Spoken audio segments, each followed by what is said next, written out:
Дарга шүү дээ. Та бүхний өдрийн мэндийг хүргье.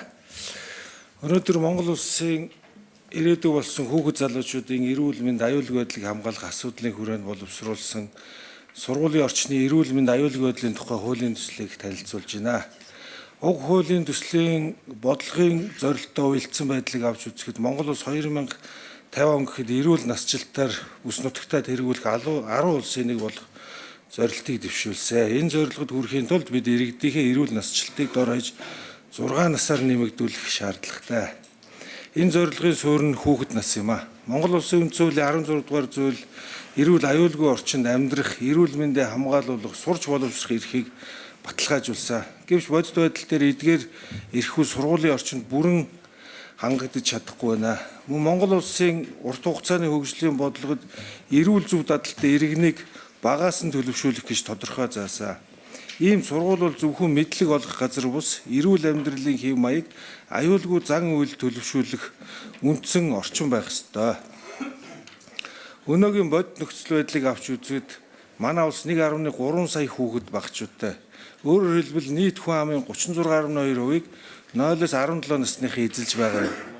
Үүнээс 2024-өөс 25 оны хичээлийн жил улсын хэмжээнд өмчийн бүх хэлбэрийн ерөнхий боловсролын сургууль 807.2, 2025-аас 2026 оны хичээлийн жилд 820 орчим мянган хүүхэд ерөнхий боловсролын сургууль суралцсныг үндэсний статистикийн хороос мэдээлсэн. Гэвч дараах ноцтой асуудлууд тодорхой шийдэлгүй байсаар байна. Нэгдүгээр өвчлөлийн хувьд шүдний өвчлөл хүүхдийн дунд тэргүүлэх шалтгаан хэвээр амьсгал хоол уусруулах замын өвчлөл өндөр, сүрээгийн өвчлөл буурахгүй байна. 2. Осол гэмтлийн хувьд Монгол улсын хэмжээнд сүүлийн 5 жилийн байдлаар 6-аас 18 насны нийт 250 мянга орчим хүүхэд осол гэмтэлд өртсөн бөгөөд үүний 13.5% нь сургуулийн орчинд осол гэмтэлд өртсөн байна. Осол гэмтэлд өртсөн хүүхдүүдийн 89.2% санамсаргүй, 9.1% нь санаатаагаар үлдсэн гэмтэл 1.7% сэтэл тодорхойгүй осол байна. Осол гэмтлийн тэргүүлэх шалтгаан 1-р уналт, 2-р амьгүй механик хүчинд өртөх, 3-р амьтаа механик хүчинд өртөх, 4-р хүчирхийлэл байна. Мөн сургуулийн орчинд осол гэмтэл өртсөн нийт тохиолдлын 5 жилийн байдлаар шалтгаан төс бүрээр харахад зам тээврийн осол, амиа орлох, хүчирхийлэл гэмт гэх мэт шалтгаанууд өсөх хандлагатай байна. Сурч боловсрох гэж очиод сургуулийн орчиндөө амь насаараа ирссэн харамсалтай тохиолдлууд гарсаар байна. 2022 онд 6 настай хүүхэд санамсаргүй зохиогдсон Нийслэл хотод, 2023 онд 14 настай хүүхэд санамсаргүй зохиогдсон Ховд аймагт, 2024 онд 17 настай хүүхэд хүчирхийлэлд өртөж найзтай зодуулсан Завхай аймагт, 2025 онд 7 настай хүүхэд биеийн тамирын зааланд шүүгчийн төмөр саналд дарагдсан Өөр ханган аймагт. Дараа жил аль аймагт аль дүүрэгт вэ? Бид үүнийг засах ёстой. Бидний ирээдүй болсон бяцхан үрсийнхээ эрүүл аюулгүй орчин сурч боловсрох боломжийг бүрдүүлэх нэн шаардлагатай байна. 3. Сургуулийн орчны эрсдлийг авч үзэхэд Нэгдсэн үндэсний байгууллагын хүүхдийн сангийн захиалгаар 2024 онд хийсэн хүүхдийн орчны эрүүл мэндийн төрөвчлсөн үнэлгээ судалгааны үр дүнг харуул 79% нь хурд цааруулагчгүй замтай ойр, 73% нь аюулгүй спортын талбайгүй, 76% нь ил задгаа захилгааны утасны эрсдэлтэй, 51% нь авто замтай хит ойр. 4. Дотоод орчны эрүүл ахуйн хүрээнд сургууль цэцэрлэгт засвар хийсний дараа будаг бусад материалаас ялгардаг формальдегид стандарт хэмжээс 2-оос 3 дахин их, бензол 3.5 дахин их, хар тугалаг 2-оос 5 дахин их, хором 2.3 дахин хэтэрсэн дотоод орчны судалгаагаар тогтоогдсон. Эдгээр бодис нь хорт хавдрын эрсдэл, дархлаа сулрах, хүүхдийн өсөлт хөгжилд сөргөөр нөлөөлөх архаг амьсгалын замын өвчин ихсэх эрсдлийг дагуулдаг. 5. Агаарын бохирдол PM 2.5 стандарт хэмжээнээс 8-аас 9 дахин их байгаа нь сурагчид өдөр бүр эрүүл мэндэд хортой орчинд суралцж байгааг харуулж байна. Нийгмийн тулгымцсан асуудлын хувьд сургуулийн орчинд зөвхөн дээрх асуудлаас гадна сурагчид хоорондын харилцаа хандлагын бодит асуудлууд болох үе тэнгийн дээрлэхэл тодорхой зохицуулагдаагүй байгаа нь өнөөдрийн нөхцөлд хүргэж байна.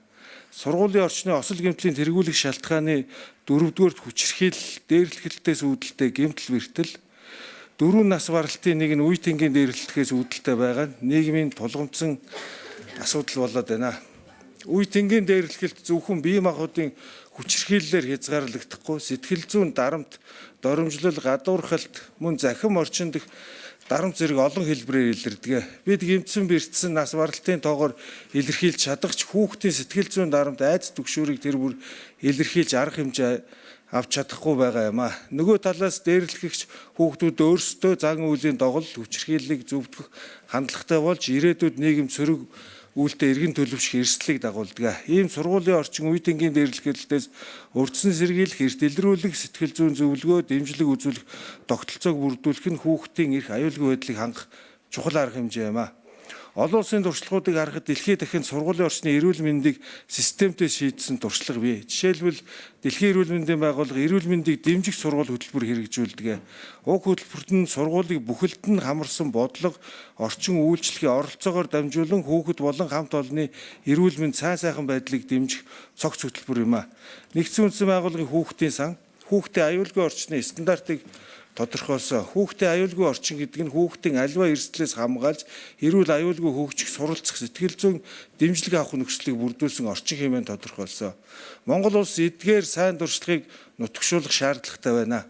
Энэхүү хуулийн төсөл нь 4 бүлэг 27 зүйлтэй. Хуулийн төслийн бүлэг төсвөрээр харуул нэгдүгээрт сургуулийн орчны эрүүл мэнд аюулгүй байдлын тухай хууль нь өмчийн хэлбэр харгалзахгүй бүх шатны сургуулийн орчин суралцагчийн эрүүл мэндийг хамгаалж дэмжих, эрүүл аюулгүй орчин бүрдүүлэх, эрүүл зан үйлийг төлөвшүүлэх, өвчлөөс урдсан сэргийлэх үйл ажиллагааг зохион байгуулж хэрэгжилт хяналт тавих харилцааг Монгол улсын холбогдох хууль тогтоомж болон олон улсын гэрээнд нийцүүлэн ялгуурлан гадуурхахгүй тэгш хүмүүнлэг нууцлалыг хангаж сурвалжлагчийн эрх ашигын нэн тэргүүн тавих зарчмаар зохицуулахад оршино. Хоёрдугаар бүлэг эрүүл мэндийг дэмжих сургуулийн нэгдсэн бодлогын улсын хэмжээнд баталж сургууль бүр хэрэгжүүлэх сурагчдын эрүүл мэндийг хамгаалах дунд хугацааны төлөвлөгөө, тогтмол үйлчлэг, эрт илрүүлэг, яаралтай тусламжийн бэлэн байдал, захин бүртгэл, тайлагнал, нотлохоон суурилсан төлөвлөлт, халдварт болон халдварт бус өвчнөөс урдсан сэргийлэх, сэтгэл зүйн дэмжлэг, эрүүл мэндийн боловсролыг зохицоор нь хэрэгжүүлэх замаар суралцагч, багш, ажилтны эрүүл аюулгүй орчныг бүрдүүлж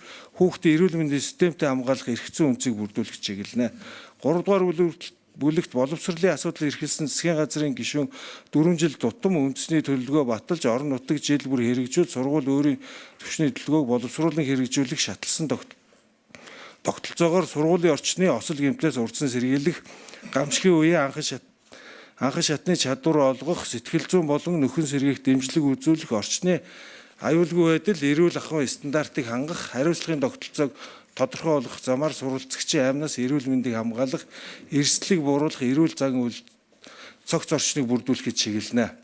4-р бүлэгт хуулийн төсөл Монгол улсын үндсэн хуулийн 16 дугаар зүйл заасан эрүүл аюулгүй орчинд амьдрах, эрүүл мэндийг хамгаалуулах, эрх сурч боловсрох эрхийг баталгаажуулах ач холбогдолтой тул Монгол улсын үндсэн хуультай нийцнэ. Түүнчлэн хүний эрхийг хязгаарласан зохицуул тусахгүй бөгөөд суралцагч хүүхдийн эрхийг хангах тогтолцоог бий болгох зорилготой тул Монгол улсын олон улсын гэрээ болон бусад хуультай нийцнэ. Уг хуулийн төслийг хэрэгжүүлэх үндсэн чиглэлийг дараах байдлаар тогтоолоо. Нэг урдсан сэргийлэх тогтолцоо жил бүр эрүүл мэндийн үзлэг шинжилгээ хийх, эрсдлийг эрт илрүүлэх, эрүүл мэндийн захин мэдээллийн сан бүрдүүлэх, энэ өвчнийг хүндрэхээс өмнө илрүүлэх зорилготой. 2 сургуулийн эрүүл мэндийн үйлчилгээ, стандарт хангасан эрүүл мэндийн өрөө, яаралтай тусламжийн бэлэн байдал, сэтгэл зүйн зөвлөгөө. 3 аюулгүй орчин, осол гэмтлээс урдсан сэргийлэх төлөвлөгөө, гадаад дотоод орчны стандарт, гамшигын үед хамгаалах сургалт. 4 эрүүл мэндийн боловсрол, гар угаах, шүд угаах, хооллолт хөдөлгөөн, сэтгэл зүй, бэлгийн боловсрол, донтолтоос сэргийлэх. 5 хариуцлагын тогтолцоог тодорхой тусгалаа. Стандартад зөрчсөн тохиолдолд хариуцлага хохирол нөхөн төлөх механизм энэ бодлогын хэрэгжилтийг бодит болгоно. Хуулийн төслийн онцлог заалтуудыг дурдахад эрүүл мэндийг дэмжих сургууль нь сургуулийн эрүүл мэндийн бодлоготой байх бөгөөд сургуулийн эрүүл мэндийн бодлого нь энэ хуулийн 6-гийн 1 заасан бодлогод нийцүүлэн сургуулийн эрүүл мэндийн баг боловсруулж батална. Сургуулийн 9 гишүүн бүхэн эрүүл мэндийн багтаа байх бөгөөд тус баг сургуулийн захирал, эрүүл мэндийн арга зүйч, багш, сэтгэл зүйч, хоол зүйч, нийгмийн ажилтан тус бүр 1, суралцагч болон эцэг эх асран хамгаалагч, харгалзан дэмжигчийн төлөөл тус бүр 2 байхаар бүрдүүлнэ. Суралцагчийн эрүүл мэндийг хамгаалах дэмжих үйл ажиллагааны 4 жилийн төлөвлөгөөг эрүүл мэндийн болон боловсролын асуудал эрхэлсэн засгийн газрын гишүүд хамтран баталж хэрэгжилтийг зохион байгуулна. Боловсролын асуудлыг эрхэлсэн засгийн газрын гишүүн 4 жил тутам сургуулийн орчноос шалтгаалж шалтгаалсан осол гэмтлээс урьдчилан сэргийлэх үйл ажиллагааны үндсэн төлөвлөгөөг баталж хэрэгжүүлж олон нийтэд тайлгнахаар зохицуулсан бол энэхүү төлөвлөгөө нийцүүлэн сум дүүргийн иргэдийн төлөөлөгчдийн хурал болон тухайн шатны засаг дарга сургуулийн орчноос шалтгаалсан осол гэмтлээс урьдчилан сэргийлэх орон нутгийн төлөвлөгөөг жил бүр баталж хэрэгжүүлэх тайлгнахаар харин сургуулийн захирлын хувьд тухайн сургуулийн орчноос шалтгаалсан осол гэмтлээс урьдчилан сэргийлэх сургуулийн төлөвлөгөөг жил бүр боловсруулж баталж хэрэгжүүлэхээр зохицуулсан. Энэ үндэсний төвчнөөс орон нутаг сургууль хүртэлх шатлал бүхий төлөвлөлт хэрэгжилт тайлагналын нэгдсэн тогтолцоог бүрдүүл сургуулийн орчны аюулгүй байдлыг эрсдэл суйрлан үнэлэх, сайжруулах, хариу арга хэмжээ авах үйл ажиллагааг тасралтгүй үргэлжлүүлэх нөхцөлийг хангах эрхцэн үндэс болно. Эрхэм гишүүдээ хүүхдийн эрүүл мэнд бол зөвхөн эрүүл мэндийн салбарын асуудал биш ээ. Энэ бол улсын хөгжлийн суурь асуудал юм а. Эрүүл боловсралтай иргэн эх орны хөгжлийн үндэс юм а. Сургууль бол хүүхдийн амьдралынхаа хамгийн их цагаа өнгөрөөдөг орчин. Тиймээс бид энэ орчныг эрүүл аюулгүй хамгаалалттай болох үүрэгтэй. Ийм сургуулийн орчны эрүүл мэнд аюулгүй байдлын тухай хуулийн төслийг дэмжин хэлэлцүүлж өгөхийг хүсье. Анхаарал хандуулсан та бүхэнд баярлалаа.